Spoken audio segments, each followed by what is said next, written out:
ডিব্ৰুগড়ৰ ৰাজপথত হঠাৎ গদা ঘূৰাই আবিৰ্ভাৱ ঘটিছে হনুমানৰ। শাৰদীয় বতৰত আলফা স্বাধীনৰ মুখ্য সেনাধ্যক্ষ পৰেশ বৰুৱাক মূলসুঁতি লৈ উভতি অহাৰ আহ্বান জনালে হনুমানে। পৰেশ বৰুৱা ডাঙৰীয়া, অস্ত্ৰ এৰক, মানুহৰ মাজত থাকি কাম কৰোৱা হওক। আজি এই বাৰ্তা লিখি ডিব্ৰুগড়ৰ ৰাজপথত হিমাংশু প্ৰসাদ দাসৰ নতুন ছবিৰ প্ৰচাৰ। तू वही है जो तू सोचता है, जिसके दिल में राम है फिर भी लेता नाम भगवान का है। तू तो ऊपर वाले का वरदान है, तू तो साक्षात हनुमान है। এই সংগ্ৰামত অসমৰ বহুত যুৱক আৰু যুৱতীৰ প্ৰাণ গৈছে।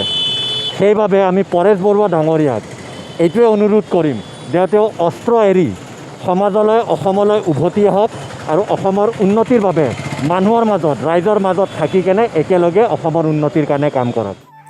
জয় হনুমান নামৰ নতুন বোলছবিৰ প্ৰচাৰত নামি আলফা স্বাধীনৰ সেনাধ্যক্ষ বৰুৱালৈ বেনাৰত এই বাৰ্তা লিখি ডিব্ৰুগড়ৰ থানা চাৰিআলিত ব্যতিক্ৰমীভাৱে ছবিখনৰ প্ৰচাৰ চলালে হিমাংশু প্ৰসাদ দাসসহ জয় হনুমান বোলছবিখনৰ টীমটোৱে।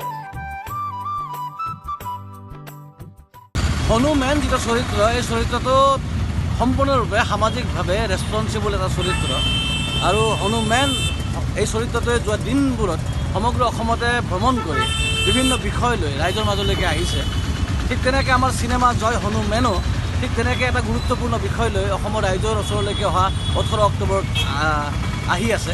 আৰু তেনেকুৱা এটা সময়তে ডিব্ৰুগড় চহৰত আলফা স্বাধীনৰ সেনাধ্যক্ষ পৰেশ বৰুৱা জয় হনুমান নামৰ নতুন বোলছবিৰ প্ৰচাৰত নামি আলফা স্বাধীনৰ সেনাধ্যক্ষ বৰুৱালৈ বেনাৰত এই বাৰ্তা লিখি ডিব্ৰুগড়ৰ থানা চাৰিআলিত ব্যতিক্ৰমীভাৱে ছবিখনৰ প্ৰচাৰ চলালে হিমাংশু প্ৰসাদ দাসসহ জয় হনুমান বোলছবিখনৰ টীমটোৱে। ৰাইজলৈকে সেইটো বাৰ্তাই দিব বিচাৰিছে।